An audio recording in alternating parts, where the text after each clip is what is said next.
Good afternoon students. कल हमने computer system overview में सॉफ्टवेयर के बारे में पढ़ा, व्हाट इज ए सॉफ्टवेयर और उसके क्लासिफिकेशन, टाइप्स ऑफ सॉफ्टवेयर के बारे में पढ़ा। आज हम यहाँ पे पढ़ेंगे सीपीयू, सेंट्रल प्रोसेसिंग यूनिट के बारे में। What is a CPU? Central processing unit, central processing unit. जो भी हम कंप्यूटर में काम करते हैं उसको प्रोसेस करने का काम करता है सीपीयू। जो भी हम इनपुट डिवाइस से इन करते हैं कंप्यूटर में डेटा को, उसको प्रोसेस करने का काम करता है सीपीयू। इसके तीन पार्ट होते हैं, एएलयू, अर्थमेटिक लॉजिक यूनिट होता है, अर्थमेटिकल लॉजिक यूनिट। जितने भी अर्थमेटिकल चीजें हम इनपुट करते हैं उसको परफॉर्म करने का काम करता है एएलयू। सीयू होता है कंट्रोल करने का काम करता है, कंट्रोल यूनिट इसको बोलते हैं।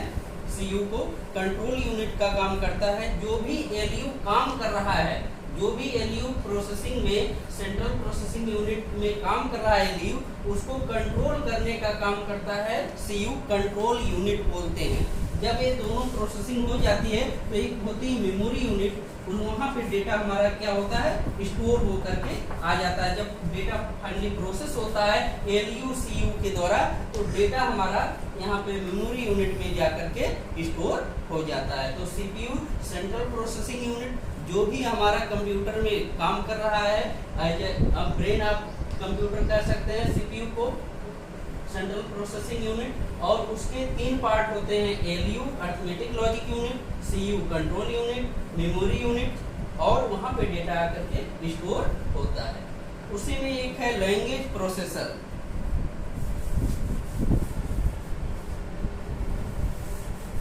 लैंग्वेज प्रोसेसर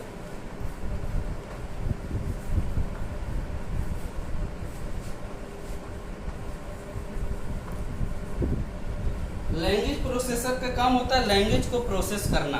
जो भी हम डेटा इन करते हैं कंप्यूटर में, लैंग्वेज प्रोसेसर उसको प्रोसेस करता है, हमारी लैंग्वेज को ट्रांसलेट करता है। जैसा आप जानते हैं कि जो हम जानते हैं, यानी जो यूजर जानता है, जो कंप्यूटर पे काम करता है, वो हाई लेवल लैंग्वेज जानता है, जिसको एचएलएल बोलते हैं, हाई लेवल लैंग्वेज।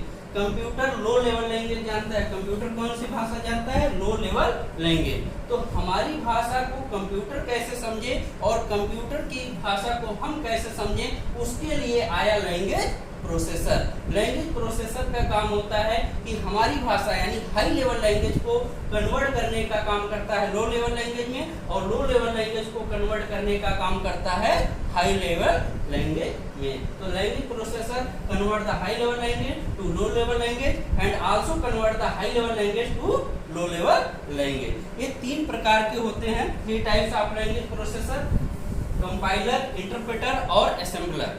ये तीन प्रकार के लैंग्वेज प्रोसेसर होते हैं, कंपाइलर, इंटरप्रेटर और असेंबलर। कंपाइलर का काम होता है इन वन को, एक ही बार में जो भी हम डेटा इन करते हैं कंप्यूटर में, उसको एक ही बार में प्रोसेस करने का काम करता है, यानी हाई लेवल लैंग्वेज से लो लेवल लैंग्वेज में कन्वर्ट करने का काम करता है कंपाइलर। असेंबलर भी वही काम करता है, इन लाइन बाय लाइन करता है। असेंबलर का काम होता है हाई लेवल लैंग्वेज से लो लेवल लैंग्वेज में कन्वर्ट करने का काम करता है, लाइन बाय लाइन एग्जीक्यूट करता है और उसको कन्वर्ट करता जाता है मशीन भाषा में, फिर मशीन भाषा को प्रोसेस करता है, हमारी भाषा में देता है।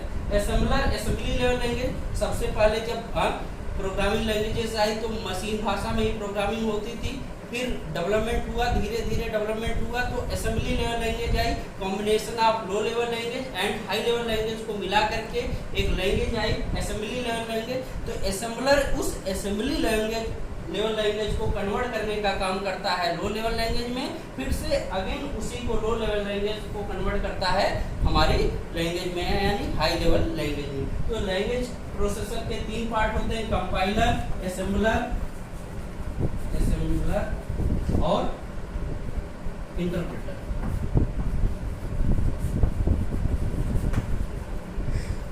कंपाइलर एक ही भाषा में, जैसे फॉर एग्जांपल आपको इंग्लिश वाले सर पढ़ाते होंगे कि कोई पैराग्राफ, आपको एक पूरा पैराग्राफ पूरा पढ़ दिए, फिर ट्रांसलेट कर दिए हिंदी में। तो कंपाइलर का काम होता है कि एक ही बार में पूरे इंग्लिश के पैराग्राफ को पढ़ करके हिंदी में ट्रांसलेट कर देना। या कभी कभी आपको ऐसा पढ़ाते हो कि लाइन बाय लाइन को रीड करते हुए होंगे, फिर उसको समझाते होंगे, वही काम करता है इंटरप्रेटर, यानी लाइन बाय लाइन हमारी लैंग्वेज को, यानी हाई लेवल लैंग्वेज को कन्वर्ट करता है मशीन लेवल लैंग्वेज में, और मशीन लेवल लैंग्वेज को फिर से हमारी भाषा में हमको समझने के लिए कन्वर्ट करता है इंटरप्रेटर, और असेंबलर असेंबली लेवल लैंग्वेज को कन्वर्ट करता है लो लेवल लैंग्वेज में, और लो लेवल लैंग्वेज को कन्वर्ट करता है हमारी लैंग्वेज में। तो ये है लैंग्वेज प्रोसेसर, लैंग्वेज को ट्रांसलेट करने के लिए, यानी हाई से लो लेवल लैंग्वेज में कन्वर्ट करने का काम करता है लैंग्वेज प्रोसेसर, जिसके 3 पार्ट होते हैं, कंपाइलर, इंटरप्रेटर और असेंबलर।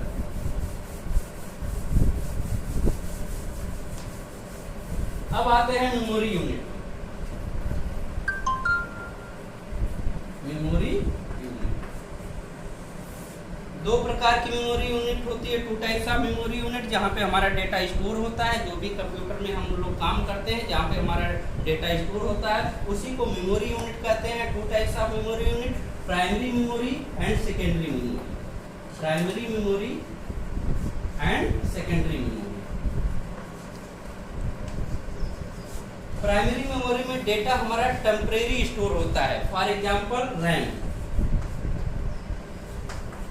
रैम में डेटा हमारा टेम्परेरी स्टोर होता है, रैंडम एक्सेस मेमोरी बोलते हैं, कंप्यूटर में रैम लगी रहती है, जहां पे डेटा हम जब तक हम सेव नहीं करते हैं, कोई भी हमने एप्लीकेशन को ओपन किया प्रोग्रामिंग लैंग्वेज पे, जब तक हम काम करते हैं तो उसका पूरा लोड, यानी वो जब तक सेव नहीं होती है फाइल, तब तक उसका पूरा लोड यहाँ पे रैम पे रहता है। जैसे ही हम फाइल को सेव करते हैं सेकेंडरी मेमोरी में चला जाता है, तो प्राइमरी मेमोरी में रैम रोम आते हैं, रैम और रोम। रैंडम एक्सेस मेमोरी होती है, जहाँ पे डेटा हमारा परमानेंट टेम्परेरी स्टोर होता है। रीड ओनली मेमोरी, जब कंप्यूटर का मदरबोर्ड डिजाइन होता है, कंस्ट्रक्ट किया जाता है, तो कंपनियां रोम के अंदर कुछ प्रोग्रामिंग प्री डिफाइन करके रख देती हैं। जैसे हम सॉफ्टवेयर को इंस्टॉल करते हैं, फर्स्ट टाइम ओएस इंस्टॉल करते हैं, तो आप देखते होंगे कुछ लिखा आता है, तो वो लिखा इसी रोम से आता है, pre defined constructed programming language होती है। तो यहाँ पे आपको रीड ओनली मेमोरी, जहाँ से डेटा को रीड करने का काम करता है, पहले से प्रोग्रामिंग उसके अंदर भरी रहती है, जिसको रीड ओनली मेमोरी, केवल रीड कर सकते हैं। रैम लगी रहती है, जहाँ पे हमारा डेटा परमानेंट टेम्परेरी स्टोर होता है, जब तक हम फाइल को सेव नहीं करते हैं तब तक इसी रैम पे रहता है। जैसे हम फाइल को सेव करते हैं सेकेंडरी मेमोरी में चला जाता है। सेकेंडरी मेमोरी जहाँ पे हमारा डेटा परमानेंट स्टोर होता है, उसी को सेकेंडरी मेमोरी स्टोरेज डिवाइस कहते हैं। जैसे सीडी है, डीवीडी है, हार्ड डिस्क है, पेन ड्राइव है, ब्लूरे डिस्क है, ये सब आपके सेकेंडरी स्टोरेज डिवाइस होती है, जहाँ पे हमारा डेटा परमानेंट स्टोरेज होता है सीडी में। सीडी में आपने देखा होगा कॉम्पैक्ट डिस्क होता है, इसका फुल फॉर्म 2 प्रकार की होती है, CDR, CDRW होती है।